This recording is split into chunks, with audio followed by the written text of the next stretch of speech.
माता की, भारत माता की।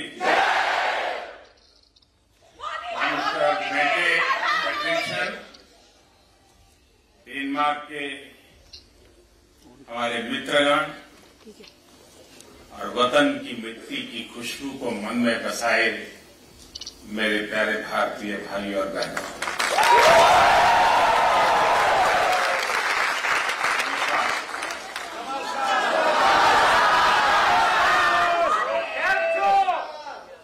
सबसे पहले तो मैं डेनमार्क के प्रधानमंत्री जी का हृदय से आभारी हूं कि उन्होंने इतना समय हमें दिया। दो नंबर कम है। मुझे मालूम है कि उन्हें अगले काम के लिए, कार्यक्रम के लिए बीच में से निकलना पड़ेगा।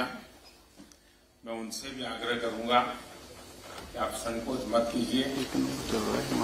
अगर मेरा थोड़ा लंबा चल जाए,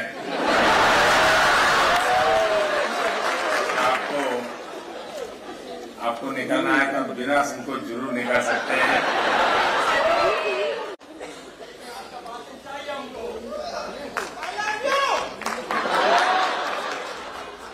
आप लोगों ने डेनमार्क के प्रधानमंत्री जी का और मेरा यहां जो भव्य स्वागत किया, उसके लिए मैं आप सभी का बहुत आभारी हूं। आज प्रधानमंत्री फ्रेडरिक्सन का यहां होना इस बात का प्रमाण है कि भारतीयों के प्रति उनके दिल में कितना प्यार और सम्मान है।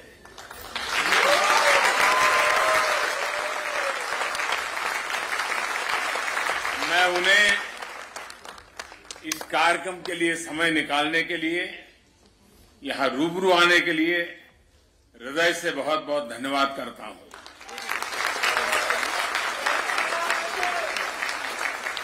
साथियों, कोरोना के कारण बहुत समय तक सभी की लाइफ एक तरह से वर्चुअल मोड में ही चल रही थी।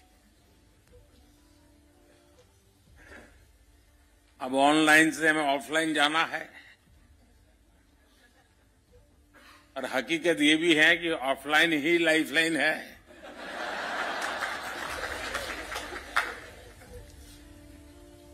पिछले साल जैसे ही आवाजाही मुमकिन हुई, तो प्रधानमंत्री फ्रेडरिक्सन पहली हेड ऑफ द गवर्नमेंट थी जिनका हमें भारत में स्वागत करने का अवसर मिला था।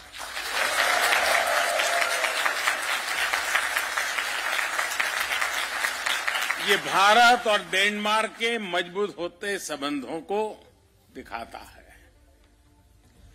और खास बात यह है कि हमारी ग्रीन स्ट्रेटेजिक पार्टनरशिप प्रधानमंत्री फ्रेडरिक्सन की व्यक्तिगत प्राथमिकताओं और उनकी वैल्यूज से गाइडेड है। आज उनके साथ मेरी जो चर्चा हुई है, उससे दोनों देशों के संबंधों को नई ताकत मिलेगी, नई ऊर्जा मिलेगी। यहां आपसे बातचीत के बाद मैं हर मैजेस्टी क्वीन ऑफ डेनमार्क से मिलने जाऊंगा। कल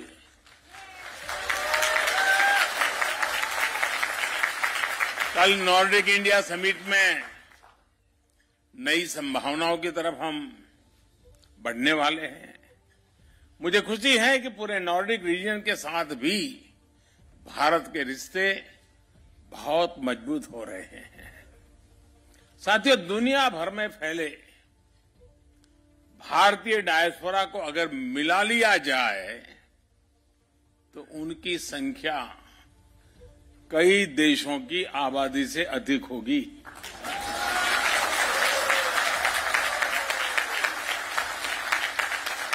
उनका पहनावा, खान पान भले ही अलग अलग हो, लेकिन हमारी सोशल हार्मनी, वननेस और को एग्जिस्टेंस की जो वैल्यूज सभी भारतीयों में एक समान है और यही हमारी ताकत है।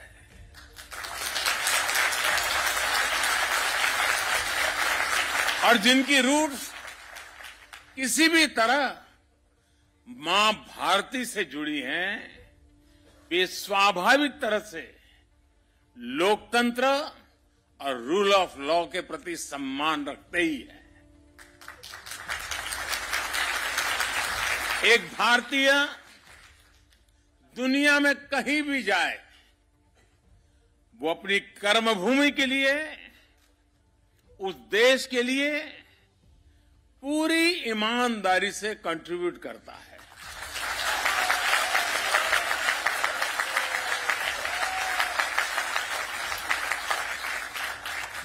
अनेक बार जब मेरी वर्ल्ड लीडर से मुलाकात होती है, तो अपने देशों में बसे भारतीय समुदाय की उपलब्धियों के बारे में मुझे बड़े गर्व से बताते हैं। वे इंडियन कम्युनिटी के परिश्रम और शांतिपूर्ण नेचर की सराहना करते थकते नहीं हैं।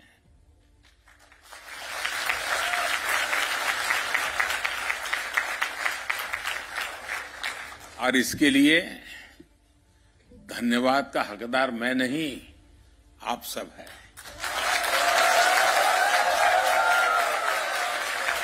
आप लोगों का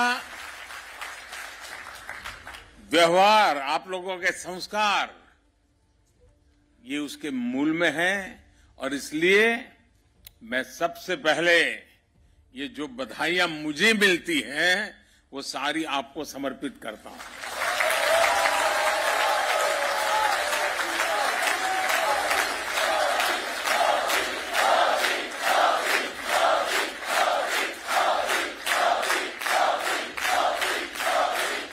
इंक्लूसिवनेस और कल्चरल डाइवर्सिटी, विविधता, विशेषता भारतीय समुदाय की ऐसी शक्ति है जो हम सबको प्रतिपल जीवंतता का एहसास कराती है। हजारों वर्षों के कालखंड ने इन वैल्यूज को हमारे भीतर विकसित किया है। आप यहां डेनमार्क में ही देखिए, भारत के अलग अलग राज्यों से लोग यहां आए हैं, बसे हैं। कोई तेलुगु बोलता है, कोई पंजाबी, कोई बांग्ला आणि कोई मराठी અને કેટલા કેમ છો ગુજરાતી।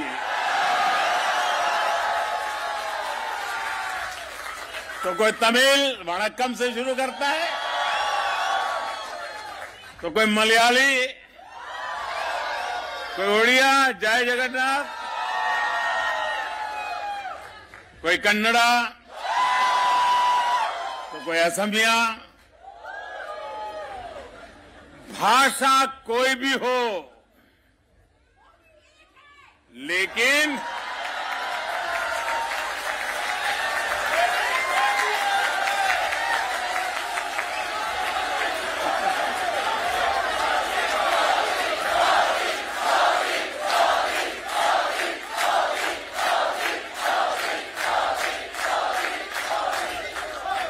भाषा अनेक, भाव एक।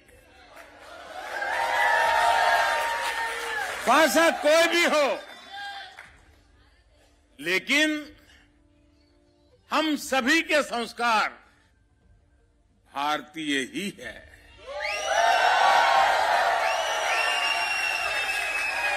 हमारी खाने की थाली बदल जाती है, टेस्ट बदल जाता है, लेकिन स्नेह से बार बार आग्रह करने का भारतीय तरीका कभी नहीं बदलता।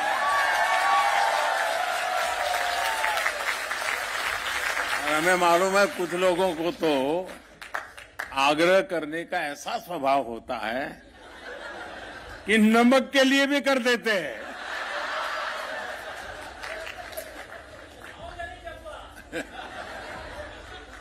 हम राष्ट्र रक्षा के लिए मिलकर खड़े होते हैं, राष्ट्र निर्माण में मिलकर जुटते हैं।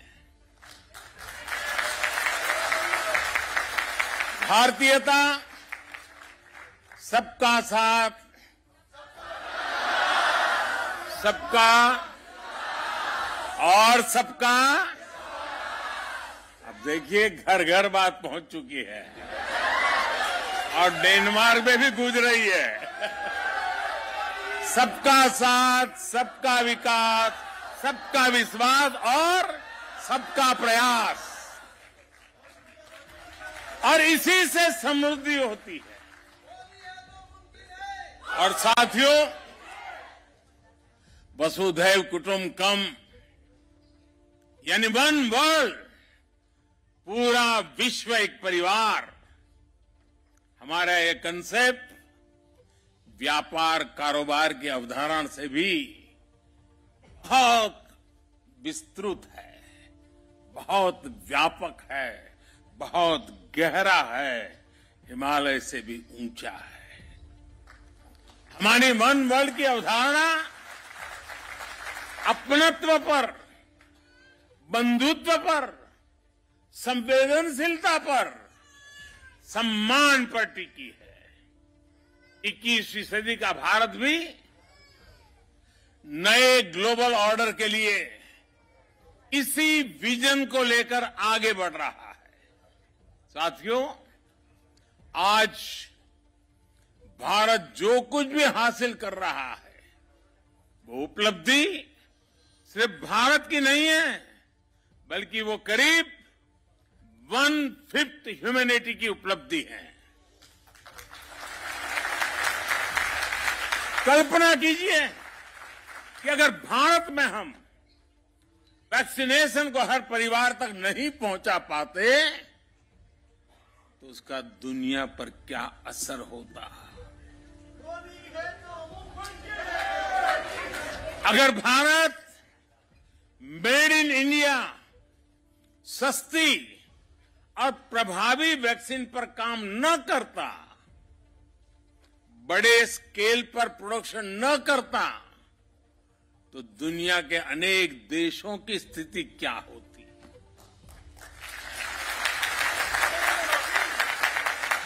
भारत जब अपने नागरिकों को गरीबी से बाहर निकालता है तो दुनिया से गरीबी कम होती है। भारत में जब गरीब को housing, sanitation, clean drinking water, free health care, financial inclusion, ऐसी जब अनेक सुविधाएं मिलती हैं तो इससे दुनिया के अनेक देशों को एक नया विश्वास मिलता है। इससे सस्टेनेबल डेवलपमेंट के हमारे लक्ष्य मजबूत होते हैं। भारत के हर घर में लगा हर एलईडी बल्ब, भारत में लग रहा हर सोलर पैनल जितना एमिशन बचाता है वो क्लाइमेट एक्शन के संकल्प को और अधिक मजबूत करता है। साथियों, स्टीरियोटाइप्स और साइलोस को तोड़कर जो सक्सेस मिलती है वो देश को नई ऊंचाई पर ले जाती है। आपको याद होगा जब मैंने डिजिटल इंडिया की बात की थी तो कुछ लोग कई तरह के सवाल उठाते थे। हिंदुस्तान में डिजिटल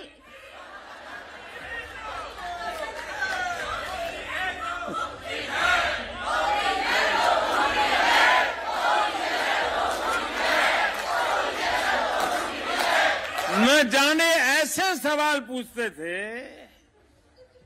लेकिन आज मैं कहना चाहता हूं दोस्तों, 5-6 साल पहले हम पर कैपिटा डेटा कंजम्पशन के मामले में दुनिया के सबसे पिछड़े देशों में से एक थे। ये मैं बहुत दूर की बात नहीं कर रहा हूं, 5-6 साल पहले। लेकिन आज स्थिति एकदम से बदल गई है। अनेक बड़े देश मिलकर जितना per capita mobile data consume करते हैं, उससे ज्यादा हम भारत में करते हैं।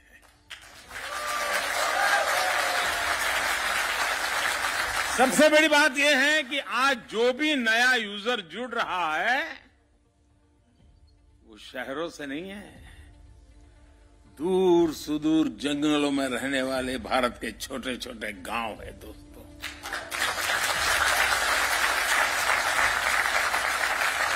इसने भारत के गांव और गरीब को तो एम्पावर किया ही है, बहुत बड़े डिजिटल मार्केट का गेट खोल दिया है। और यही तो है नए भारत की रियल स्टोरी।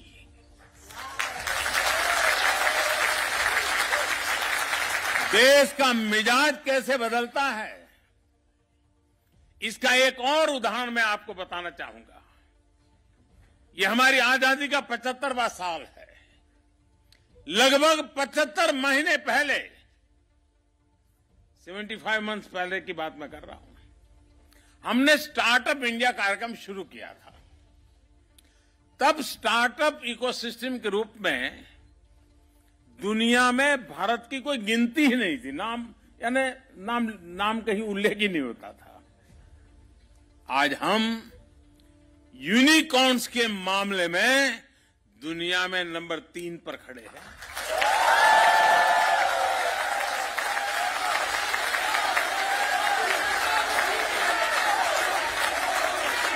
आज स्टार्टअप्स के मामले में दुनिया का तीसरा सबसे बड़ा इकोसिस्टम हिंदुस्तान है।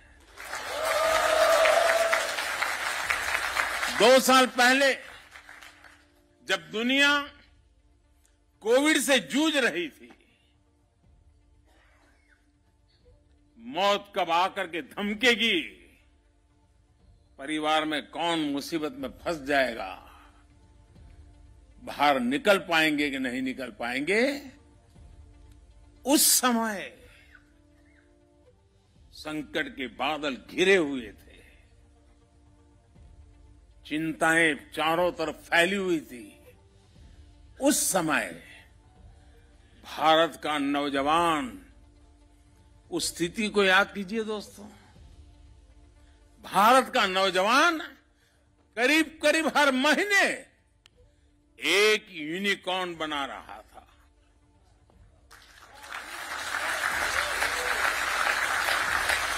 - 2021 में तो ये स्पीड और बढ़ गई और 8-10 दिन में ही वो यूनिकॉर्न बनाने लग गया।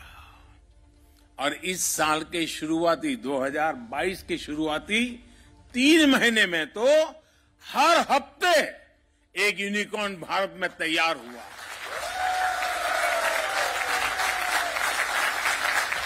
साथियों, भारत की ताकत, और ये बात दुनिया भी धीरे धीरे समझने लगी है। भारत की ताकत जब बढ़ती है तो साथियों, मेरे शब्दों में विश्वास करिए, दुनिया की ताकत भी बढ़ती है।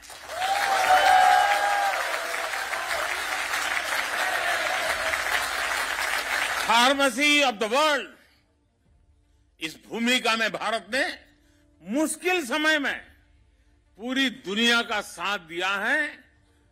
दुनिया के अनेक देशों को दवाइयां भेजी हैं ताकि हम संकट के समय मानवता के इस काम में पीछे न रह जाएं, दुनिया को संकट के समय मदद करें, ये सपना लेकर के काम करते रहे।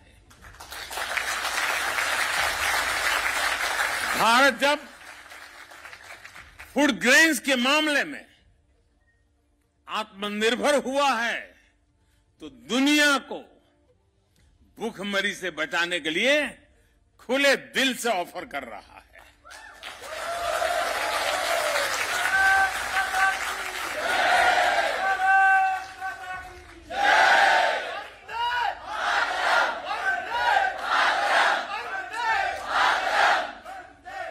आईटी के मामले में भारत की ताकत बढ़ी तो इस सदी के बड़े संकटों के दौरान भारत ने दुनिया की मदद की।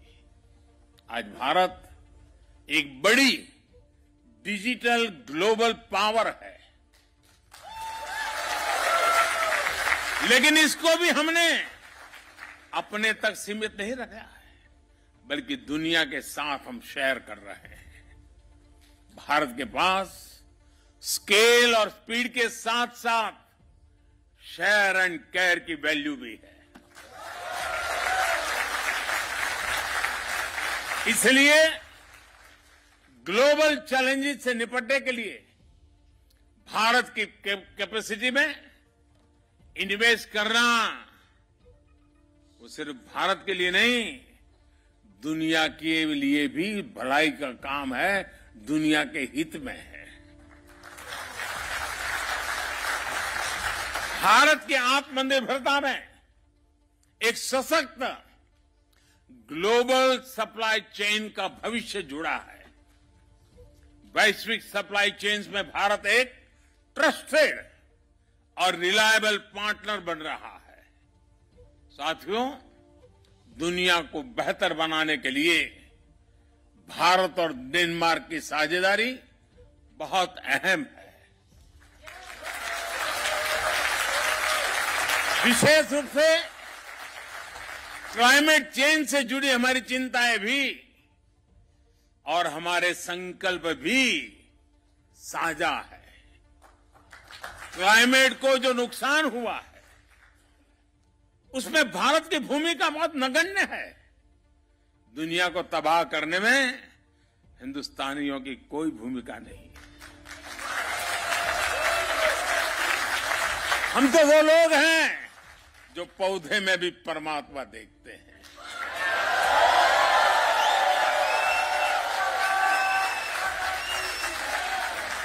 हम वो लोग हैं जो नदी को मां मानते हैं। Thank you excellency.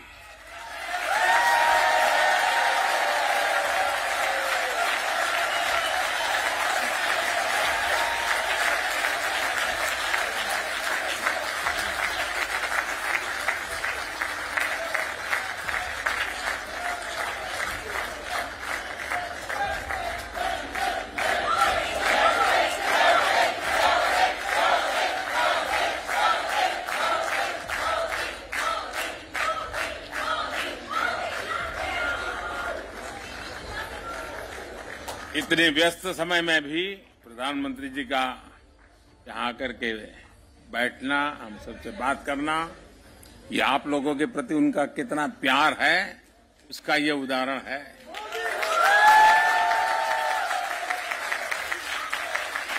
साथियों, मैं आपसे जो बता रहा था कि हम जो भी अच्छा करने का प्रयास कर रहे हैं उससे दुनिया लाभान्वित होती है। लेकिन दुनिया की भलाई के देखते हुए भारत ने वर्ष 2070 तक, जैसा मैंने कहा, हमने दुनिया में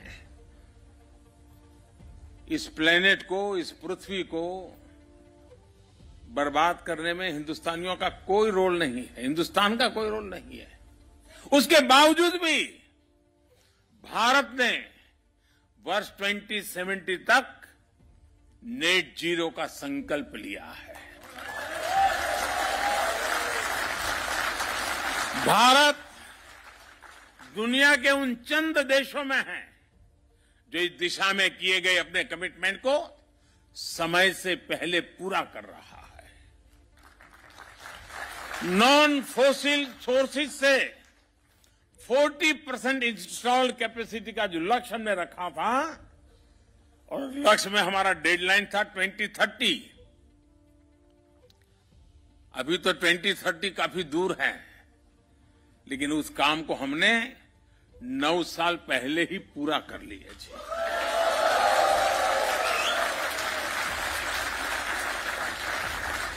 भारत में आज हम बहुत सस्ती सोलर एनर्जी पैदा कर रहे हैं। उसकी पर यूनिट कीमत सिर्फ 2.5 रुपये है, 3 यूरो सेंट से भी कम। 1 यूनिट बिजली 3 यूरो सेंट से भी कम।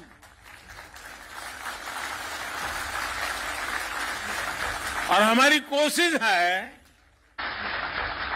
कोशिश है कि उसको हम 2.5 रुपये से और नीचे ला करके 2 रुपये तक ले जाने की कोशिश कर रहे हैं। लेकिन साथियों, हमें यह भी मानना होगा कि वैश्विक क्लाइमेट एक्शन अभी तो कहीं सफल होता नजर नहीं आ रहा है। दुनिया जहां थी वहीं ठहरी हुई है। इक्के दुक्के अपवाद कुछ कर पाते होंगे, लेकिन हम कर पा रहे हैं। इसका कारण क्या है? इसका कारण यह है कि हम क्लाइमेट एक्शन को सरकारों की मल्टीलेटरल संस्थाओं की जिम्मेदारी के रूप में देखते रहे हैं।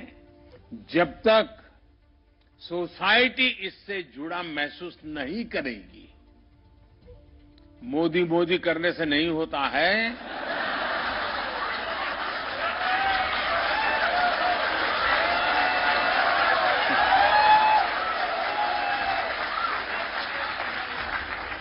ये इसलिए हो रहा है कि हर हिंदुस्तानी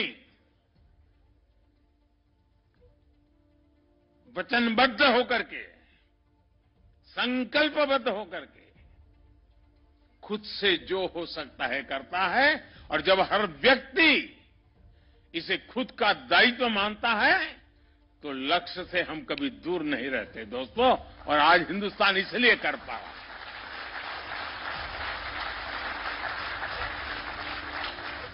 इस समस्या के समाधान में विश्व के अनेक विचार चल रहे हैं, अनेक योजनाएं चल रही हैं, अनेक एनजीओ भी अपनी दुनिया चला रहे हैं। बहुत कुछ हो रहा है, अलग अलग तरीके से हो रहा है।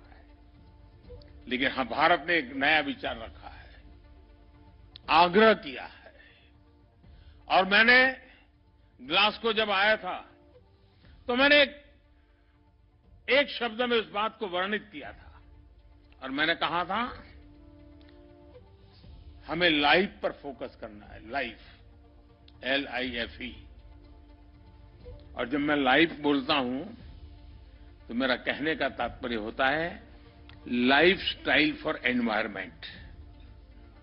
लाइफ स्टाइल फॉर एनवायरमेंट को प्रमोट करने का आज समय की सबसे बड़ी मांग है।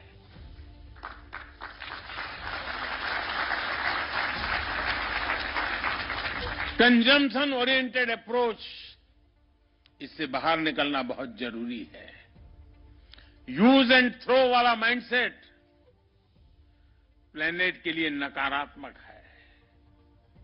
हम कितना यूज करते हैं ये पॉकेट की साइज से नहीं बल्कि जरूरत से तय हो।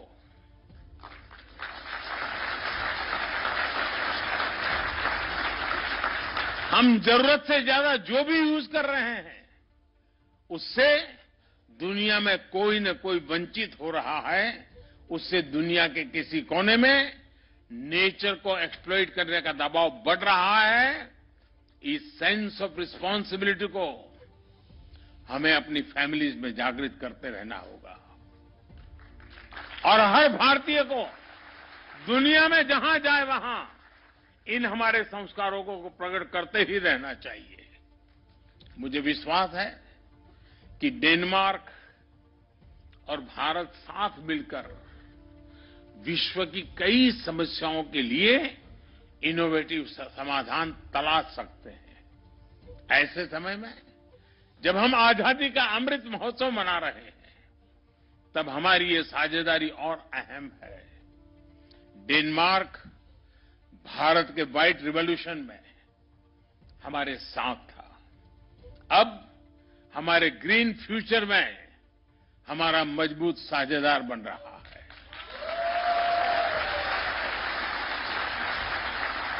हमारे बीच इलेक्ट्रिक मोबिलिटी से लेकर green hydrogen, waste to wealth, sustainable urbanisation, green shipping, science, technology और इनोवेशन में सहयोग की अनंत संभावनाएं हैं। जैसा मैंने पहले कहा, आज भारत सोलर और विंड एनर्जी का दायरा बढ़ाने के लिए व्यापक काम कर रहा है। बायोफ्यूल से हमारे किसानों की आय बढ़ाने और हाइड्रोकार्बन पर निर्भरता कम करने के लिए बड़ा इंफ्रास्ट्रक्चर बन रहा है। डेनमार्क की कंपनियों के पास इन क्षेत्रों में उल्लेखनीय एक्सपीरियंस भी है। इसलिए भारत में डेनिश इन्वेस्टमेंट के बहुत बड़े अवसर है। आप में से कई लोग डेनमार्क की बड़ी बड़ी कंपनियों में काम कर रहे हैं। आप अपने डेनिश मित्रों को, अपने कलीग को भारत में मौजूदा अवसरों के बारे में जरूर बताएं। बताएंगे ना?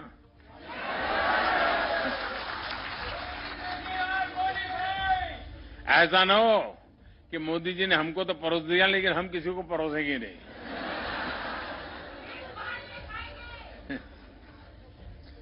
साथियों, यहां कोपेनहेगन यूनिवर्सिटी में विश्व प्रतिष्ठित नील बोर इंस्टीट्यूट है।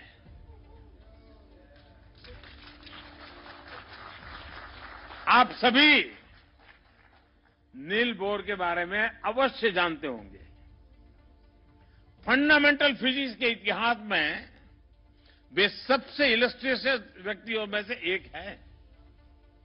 उनकी इंटेलेक्चुअल उपलब्धियों के अलावा नील बोर इसलिए भी सम्मानित है क्योंकि उन्होंने अपने समय में कई टॉप साइंटिस्ट का जीवन बचाया था।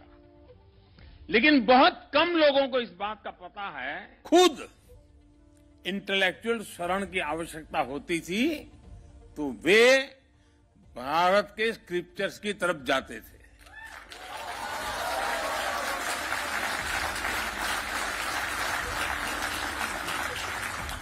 उनका यह वाक्य बहुत प्रसिद्ध है और वो कई बार उसका उल्लेख करते थे। I go to the Upanishad to ask questions.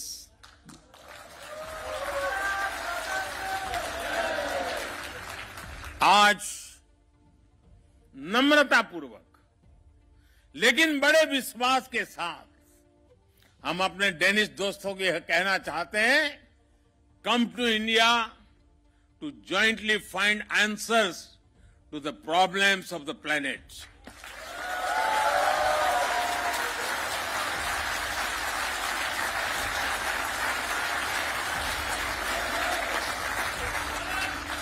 साथियों, जब मैं आपके बीच में आया हूं और मेरे ये डेनमार्क की पहली विजिट है,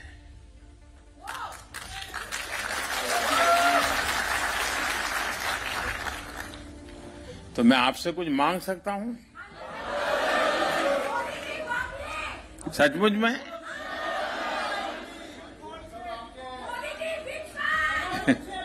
अब मैं मांगूंगा और आप मानेंगे नहीं तो? मानेंगे लेकिन अगर करेंगे नहीं तो? पक्का करेंगे? कितने लोग हैं जो वादा पूरा करेंगे?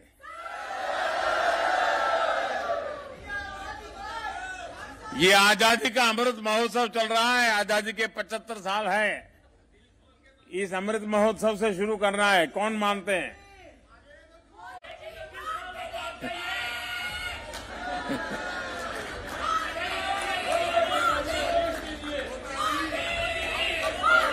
अगर आप मानने वाले हैं तो मैं बताऊं, मैं देख रहा हूं कि धीरे धीरे आवाज कम हो रही है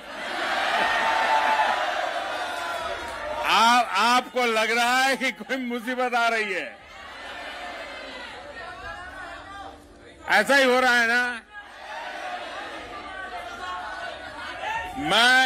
मैं दुनिया में हमारे जितने देशवासी रहते हैं, दुनिया के किसी भी कोने में कह रहते हो, उनसे मेरा एक आग्रह है,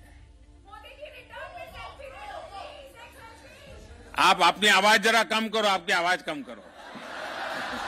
अब सबने देख लिया आप कहां बैठी हो।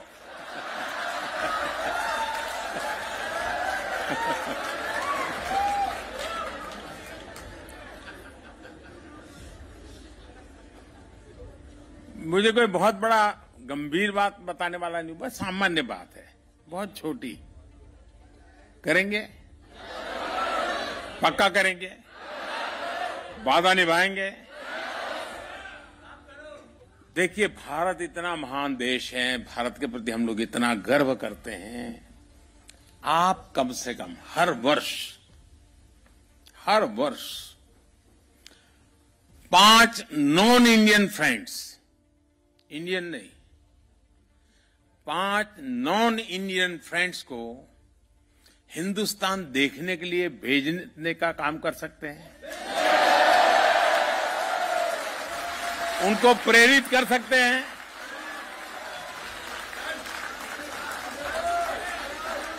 अभी से टारगेट कीजिएगा, हाँ इन 5 को तो मुझे हिंदुस्तान देखने के लिए भेजना है, और फिर उसको समझाइए। देखिए, हमारे यहां दक्षिण में ये है, तमिलनाडु में ये है, ओडिशा में ये है, बंगाल में ये है, जाइए।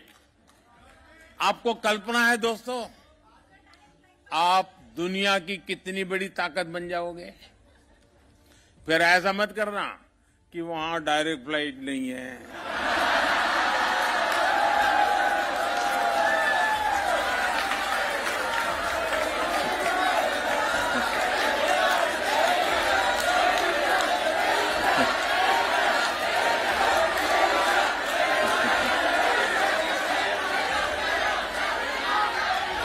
रोना धोना करने वालों का एक काम नहीं है जी।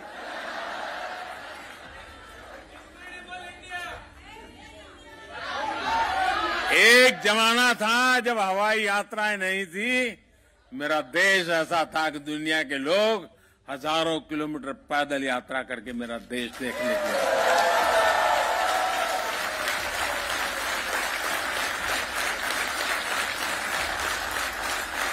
हमें ये फिर से ये वातावरण बनाना है।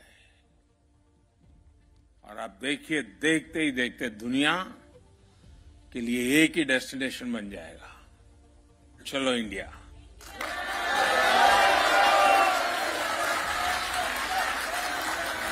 और ये काम एम्बेसी का नहीं है,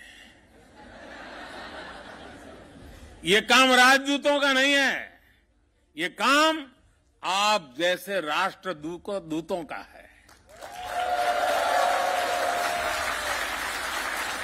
राजदूत तो एक होता है, राष्ट्रदूत लाखों की तादाद में होते हैं। तो करेंगे? अब कुछ आवाज में दम है। चलिए दोस्तों, मुझे बहुत अच्छा लगा, आप सबसे मिलने का मौका मिल गया, और आप लोगों का उत्साह, उमंग पूरे हिंदुस्तान में खबर पहुंच गई होगी। आप भी तो वहीं से लाइव करते होंगे शायद, बैठे बैठे। बहुत बहुत धन्यवाद दोस्तों। भारत माता की, भारत माता की, भारत माता की। वंदे वंदे वंदे वंदे वंदे वंदे वंदे वंदे वंदे। तो प्रधानमंत्री नरेंद्र मोदी को आप सुन रहे थे। प्रधानमंत्री मोदी 3 दिन के यूरोप दौरे पर हैं। डेनमार्क में इस समय कोपेनहेगन में उनका संबोधन, बिरला सेंटर में आयोजित एक कार्यक्रम में उन्होंने प्रवासी भारतीयों को संबोधित किया। दुनिया में भारत के बढ़ते दबदबे को लेकर कई बातें की। बताया कि भारत की ताकत जब बढ़ती है तो दुनिया की ताकत बढ़ती है। यह भी कहा कि 21वीं सदी के नए ग्लोबल ऑर्डर के लिए भारत अब पूरी तरह तैयार है। तो ये तस्वीरें आप दिखा रहे हैं हम आपको कोपेनहेगन से। भारतीय समुदाय के लोगों से मुलाकात करते हुए, संबोधन के बाद उनका अभिवादन करते हुए, और आप देख सकते हैं लोगों का उत्साह। अपने देश के प्रधानमंत्री को बाय करते हुए, उनसे हाथ मिलाने की कोशिश करते हुए। तो प्रधानमंत्री नरेंद्र मोदी का संबोधन और 10 बड़ी बातें इस संबोधन की हम आपको बताना चाहते हैं। प्रधानमंत्री नरेंद्र मोदी आज डेनमार्क के कोपेनहेगन में मौजूद हैं और वहां के संबोधन में उन्होंने जो 10 बड़ी बातें कही, वो उसमें पहली बात यह है कि हम तो पौधे में भी परमात्मा को देखते हैं। तो प्रधानमंत्री नरेंद्र मोदी ने कहा हमारे अच्छे काम से दुनिया को फायदा होता है। जो तीसरी बड़ी बात मोदी ने कही वो दुनिया को बर्बाद करने में भारत का कोई रोल नहीं। चौथी बात, 2070 तक भारत ने 0 कार्बन उत्सर्जन का संकल्प लिया है। पर्यावरण बचाने के लिए दुनिया को जुड़ना होगा। ये एक अपील प्रधानमंत्री मोदी की डेनमार्क के कोपेनहेगन के मंच से। संकट के समय मानवता की मदद करता है भारत। आईटी के क्षेत्र में भारत ने दुनिया की मदद की है। ये 7वीं बड़ी बात, ये संबोधन की, प्रधानमंत्री मोदी के संबोधन की बड़ी बातें इस समय हम आपको जो उनकी हाइलाइट्स रही वो बता रहे हैं। भारत के पास स्किल, स्पीड के साथ शेयर और केयर भी। तो आप देख सकते हैं कैसे मोदी के नारे वहां पर लग रहे हैं। भारत के आत्मनिर्भरता में ग्लोबल सप्लाई चेन का भविष्य है। तो प्रधानमंत्री नरेंद्र मोदी ने कहीं ना कहीं दुनिया को भारत की इंपॉर्टेंस बताने की कोशिश की। भारत डेनमार्क की साझेदारी बहुत अहम। ये प्रधानमंत्री नरेंद्र मोदी ने कोपेनहेगन में अपने संबोधन के दौरान कहा। तो भारत जब आगे बढ़ता है तो दुनिया आगे बढ़ती है। हम उस देश के वासी हैं जहां पौधे को भी पूजा जाता है। अब ऑफलाइन ही लाइफलाइन है। पहनावा अलग लेकिन सोच एक है।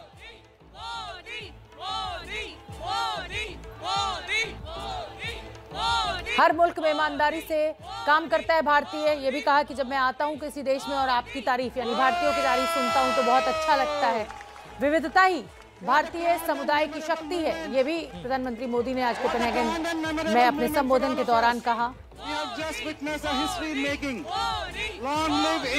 भारत में भाषा अनेक लेकिन भाव एक ही है। तो प्रधानमंत्री मोदी ने कहीं ना कहीं भारत की ताकत को बयान करने की कोशिश की। हम सभी का संस्कार भारतीय है। हर साल 5 दोस्तों को भारत देखने के लिए प्रेरित करें। यह भी कहा राष्ट्रीय रक्षा के लिए हम एक साथ खड़े होते हैं। चलो इंडिया का काम आप जैसे राष्ट्रदूत करें। भारतीयों के बीच प्रधानमंत्री नरेंद्र मोदी का संबोधन। राष्ट्रीय रक्षा के लिए हम एक साथ खड़े होते हैं। राष्ट्रीय निर्माण के लिए हम एक रहते हैं। वंदे मातरम का नारा भी लगवाया प्रधानमंत्री नरेंद्र मोदी ने अपने संबोधन के अंत में। 21वीं सदी का भारत नए विश्व ऑर्डर के लिए तैयार है। ये एक संदेश दुनिया को कि भारत एक बढ़ती हुई ताकत है और इसकी ताकत को सारी दुनिया को समझना होगा। हमारी सस्ती वैक्सीन से कई देशों को मदद मिली है। कोरोना वैक्सीन का जिक्र भी प्रधानमंत्री नरेंद्र मोदी ने आज कोपेनहेगन के इस मंच से किया।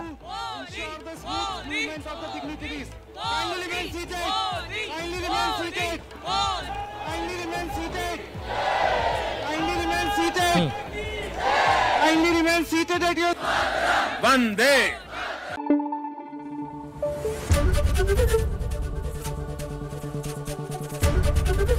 एबीपी न्यूज आपको रखे आगे।